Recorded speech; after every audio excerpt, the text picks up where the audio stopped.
Hello दोस्तों, एक बार फिर आप सभी का मेरे यूट्यूब चैनल पर स्वागत है। तो आज हम CGPSC CGUAPM के सबसे फेवरेट टॉपिक पर डिस्कशन करेंगे। यह टॉपिक बेहद ही इंपॉर्टेंट है, इससे सवाल किसी न किसी परीक्षा में पूछे ही जाते हैं। तो चलिए शुरू करते हैं। तो वीर नारायण सिंह जी का जन्म हुआ था 1795 में। स्थान था सोनाखान बलौदा बाजार। और वीर नारायण सिंह जी संबंधित थे बिंजवाल जनजाति से। तो यह क्वेश्चन भी CGUAPM के कई परीक्षाओं में पूछा गया। इनके अलावा गहिरा गुरु, गुंडाधुर, वीरनासी, ये कौन कौन से जनजाति से संबंधित है, ये क्वेश्चन कई बार पूछा गया है। तो चलिए नेक्स्ट देखते हैं। वीरनारायण सिंह सोना खान विद्रोह से संबंधित थे। सोना खान विद्रोह जो हुआ था 1856 में। ठीक है। तो यहाँ यह हुआ था कि सोना खान में अकाल आता है। तो अकाल आने के बाद जो वहाँ के कसडोल व्यापारी होते हैं, माखन लाल बनिया, तो माखन लाल बनिया के पास वीरनारायण सिंह जाते हैं और उनसे निवेदन करते हैं कि यहाँ की जनता की मदद कीजिए। तो माखन लाल बनिया ने इनके निवेदन को इग्नोर किया। तो जिसके पश्चात वीरनारायण सिंह जी ने उनके गोदाम को लूटकर सारे अनाज को जो वहाँ की जनता पे बंटवा दिए। तो इसकी कंप्लेन माखनलाल ने, इस समय थे डिप्टी कमिश्नर चार्ल्स इलियट, ये नाम आपको याद रखना है। तो चार्ल्स इलियट से जाके माखनलाल बनिया ने इसकी कंप्लेन की, जिसे चार्ल्स इलियट ने उनकी गिरफ्तारी का आदेश जारी किया। तो इनका गिरफ्तारी का आदेश जारी किया, जिससे उनकी प्रथम गिरफ्तारी होती है 24 अक्टूबर को। इनकी प्रथम गिरफ्तारी होती है 24 अक्टूबर 1856। किनके द्वारा होती है? तो लेफ्टिनेंट स्मिथ स्मिथ के द्वारा इनकी गिरफ्तारी होती है। ठीक है। तो इनकी गिरफ्तारी होती है, संबलपुर से इनको गिरफ्तार करके रायपुर जेल में बंद कर दिया जाता है। तो जब रायपुर जेल में इनको बंद किया जाता है, तो वहाँ से पहले से ही कुछ कैदी थे, उन्होंने वीर नारायण सिंह जी के बारे में जाना। फिर उनके ने वीर नारायण सिंह जी की जेल से फरार होने में मदद की। तो रायपुर जेल में वीर नारायण सिंह जी ने सुरंग बनाया। सुरंग बना के 27 अगस्त 1857 को रायपुर जेल से फरार हो गया। तो ये दोनों डेट आपको याद होना चाहिए। तो इन दोनों डेट को याद करने का तरीका है, 24 में आपको 3 ऐड करना है और अक्टूबर में 2 माइनस करना है और इसमें 1 ऐड करना है। तो 1 2 3, इस तरीके से आप ये दोनों डेट याद कर सकते हैं। तो जब डिप्टी कमिश्नर चार्ल्स इलियट को यह पता चलता है कि वीर नारायण सिंह जी ये जेल से फरार हो गए हैं, तो बेहद गुस्से में आकर तुरंत ही उनको गिरफ्तार करने का आदेश जारी करते हैं, जिससे जो लेफ्टिनेंट स्मिथ हैं और लेफ्टिनेंट नेपियर ने विशाल अंग्रेजों की सेना बनाकर 20 नवंबर को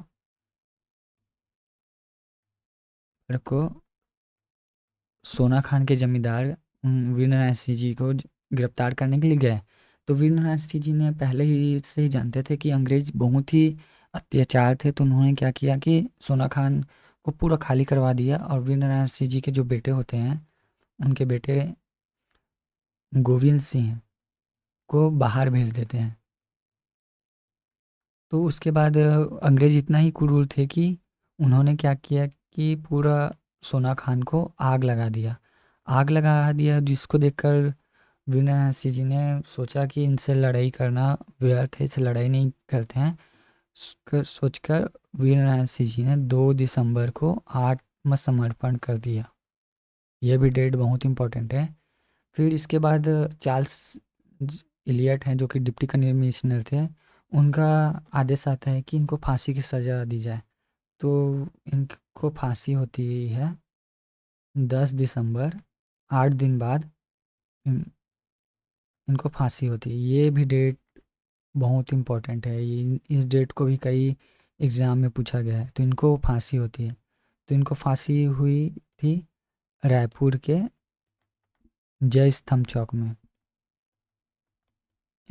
में फांसी दे दी, सरेआम सबके सामने फांसी लटका दिए।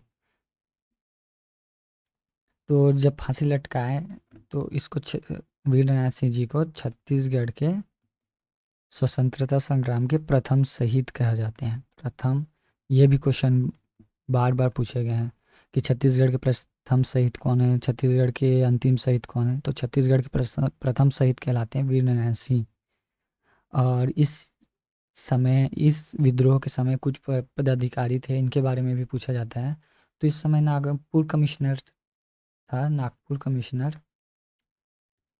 कमिश्नर में कमिश्नर थे मिस्टर प्लाउडन।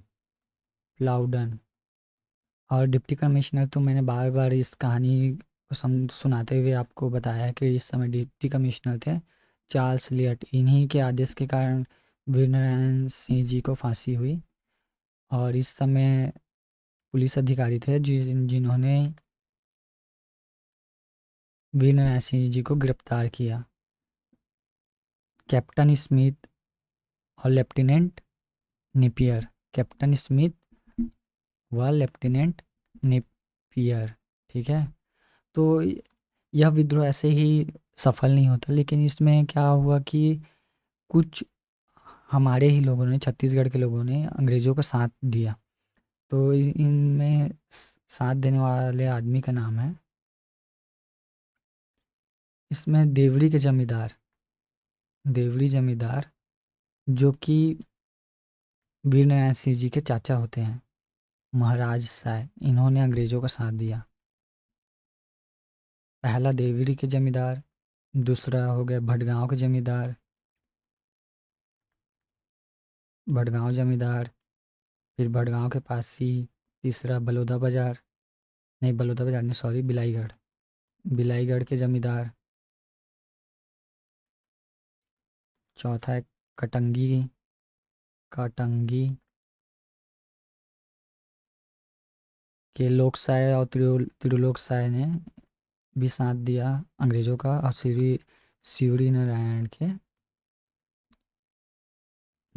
के बाल पुजारी ने इनका अंग्रेज़ों का साथ दिया। इन्हीं लोगों की वजह से यह विद्रोह सफल ना हो सका।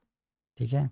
तो क्या हुआ, जब ये देवरी के जमींदार थे महाराज साहब, जो कि वीरनारायण सिंह जी के चाचा होते हैं, तो इनके चाचा की हत्या वीरनारायण सिंह जी के बेटे ह- हत्या की वीरनारायण सिंह जी के बेटे गोविंद सिंह ने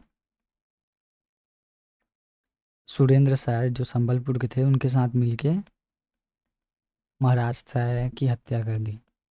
ठीक है। तो इस तरीके से ये टॉपिक का पूरा कहानी ख़त्म होता है। ये टॉपिक का हर एक लाइन बेहद ही इम्पोर्टेंट है। तो इसको याद रखने के लिए आपको कहानी के माध्यम से सुनना पड़ेगा और कहानी के माध्यम से याद रखना पड़ेगा, जिसके सहायता से आसानी से याद हो सकता है। और इसमें जो भी जितने भी लाइन लिखा गया है वो बेहद ही इंपॉर्टेंट है और बार बार पूछे गए हैं। तो ठीक है, ऐसे ही की पॉइंट को देखने के लिए और कुछ कुछ एमसीक्यू भी अपलोड किया जाता है, उसको देखने के लिए आप हमारे चैनल को सब्सक्राइब कर सकते हैं। तो चलिए, आज का इतना ही। Thank you.